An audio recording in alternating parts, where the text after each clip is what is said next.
of probably one of the most memorable NBA seasons of my lifetime. For the first time since the 1971 season, which was their third season in the league, the Milwaukee Bucks are NBA championship or have won the NBA championship. And what better team to win against than your 1968 expansion brethren, the Phoenix Suns?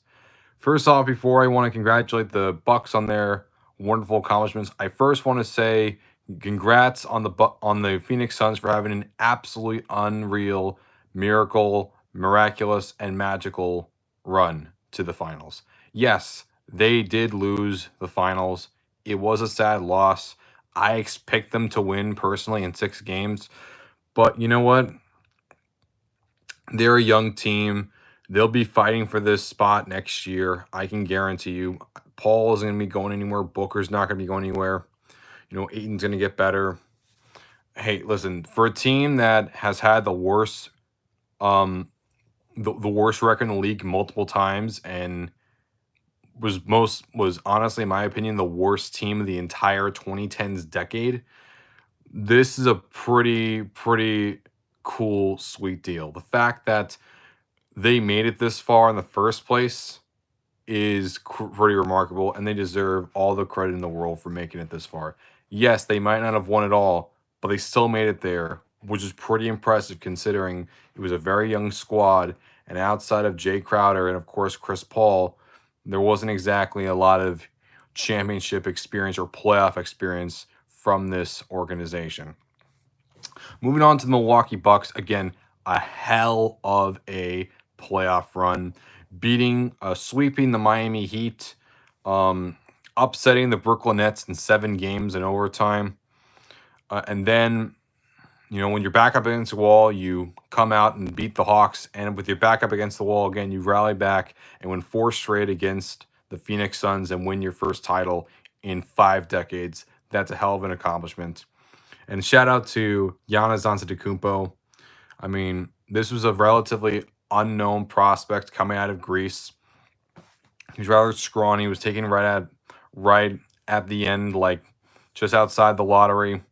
The Bucks in his first rookie year were the worst team in the league. And many people thought that Jabari Parker would be the guy that would take him over the top. But Parker is now with the Celtics, I believe. He's been on so many teams, but Giannis, his game quickly improved. He put the work ethic. He just grinded as hard as he can. And what is this? Year 20, he's 26 years old, and he already has himself 5 All-Star nods. I think also 5 All-NBA appearances, 2 MVPs, a Defensive Player of the Year award, and even a Finals MVP to go along with it. The only other guys that I know off the top of my head that has won a Defensive Player of the Year, a MVP, and a Finals MVP are just Michael Jordan and Hakeem Olajuwon. To say that Giannis is anything but an anomaly, he is truly a special player. And look at this Bucks team. The Bucks, for the early years of Giannis's career, was a team that was known for always falling when it mattered most.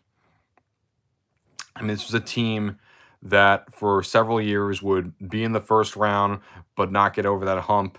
When they got Mike Budenholzer, I mean, great coach for his time with the Hawks.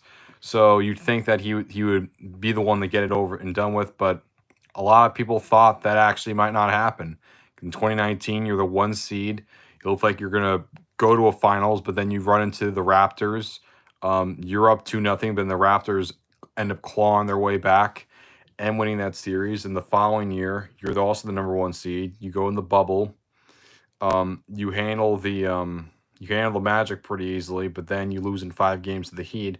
And the following season, even though you had a great season, a lot of people thought that Budenholzer might get fired, and a lot of people also thought that Giannis might decide to lead to another team in free agency. Fortunately for Bucks fans, Giannis decided to have a 5-year extension with Milwaukee, and Budenholzer stayed. And they decided to make the deal of the offseason when they traded for Drew Holiday, who this year with his play style, ended up being a Defensive Player of the Year candidate and was absolutely outstanding, especially in Game 5 of the finals. Um, and he helped people recruit. I mean, like I said, Drew Holiday came, like Chris Middleton. He's had a great series. Two-time All-Star, great Robin to the Batman that is Giannis. Budenholzer finally gets his off his back. And you could say the Suns had a somewhat of an easy path. You could say the same thing for the Bucks too. A beat-up Heat team, a beat-up Nets team, and even a beat-up Hawks team at the end. Either way, injuries are a part of the game, and it happens. It happens. It's just a part of the game, and they still made it there. But hey, I gotta give credit to Giannis, especially in Game 6. Holiday did not play his best performance, and Middleton did not have his best performance.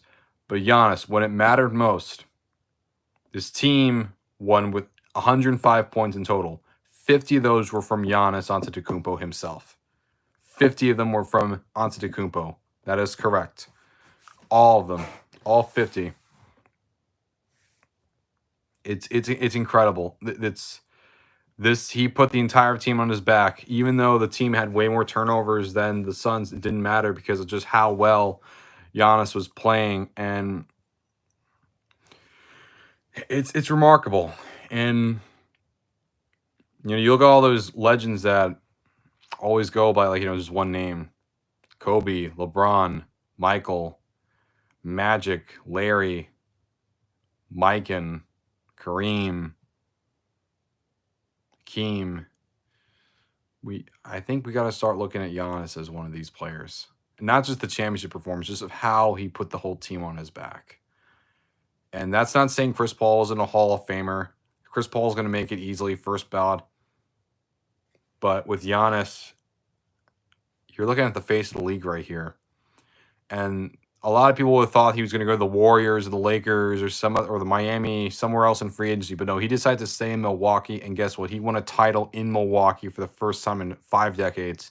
This guy isn't going anywhere. He's a Buck for life.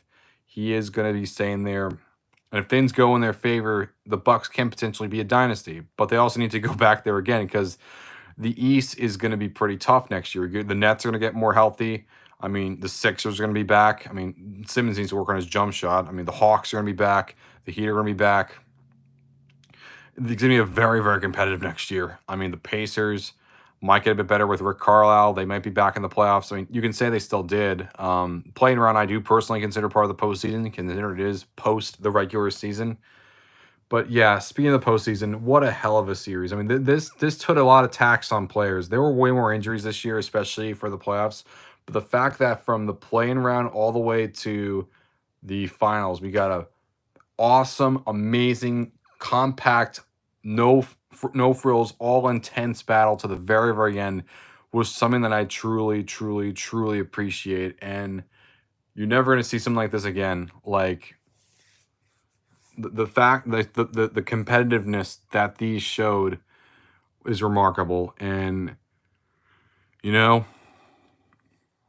I'm happy about it, and we're looking at the future of the league right here, and Giannis, and Devin Booker, and Chris Middleton, Drew Holiday, and of course you got to give some props to the Atlanta Hawks for making it to the Eastern Conference Finals.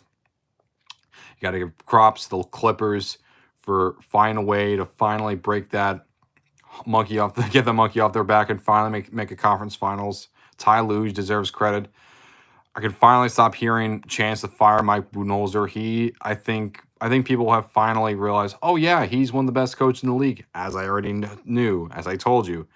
No, it's not just because of Giannis. Yeah, there are criticisms, but he's a quality coach too. And Monty Williams is an amazing coach too.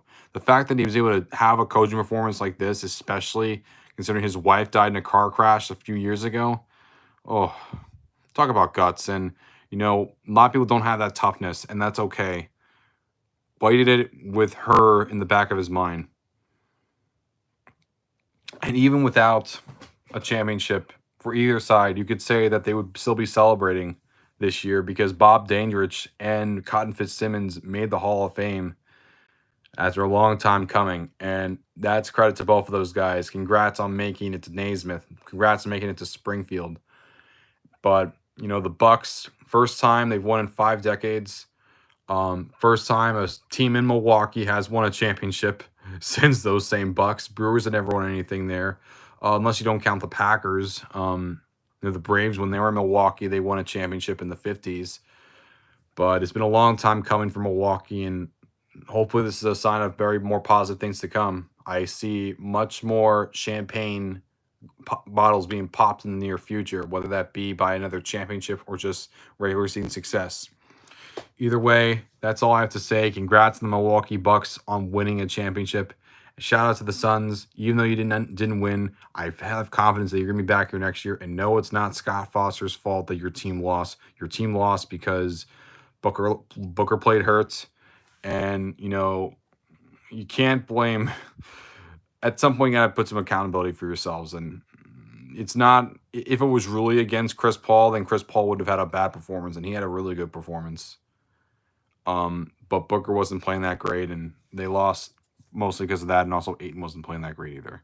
But either way, thank you guys. Make sure you like this video, subscribe if you haven't already, hit the notification bell if you want to see more. Make sure to check all the other videos in the section for Zany62 Media. We greatly appreciate it. Until next time, congrats to the Bucks. First time 50 years. It sure feels good. Sometimes feels so worth the wait. I'm not a Bucks fan, but congrats to anyone I know from Milwaukee. Congrats to Ron Clements. If you're watching this, I salute you. Congrats on your Bucks winning. And everyone else that is a Bucks fan, congrats. And to any Suns fans, your season is still an A+ in my eyes, championship or not. Thanks a lot, guys, and I'll see you next time. Peace.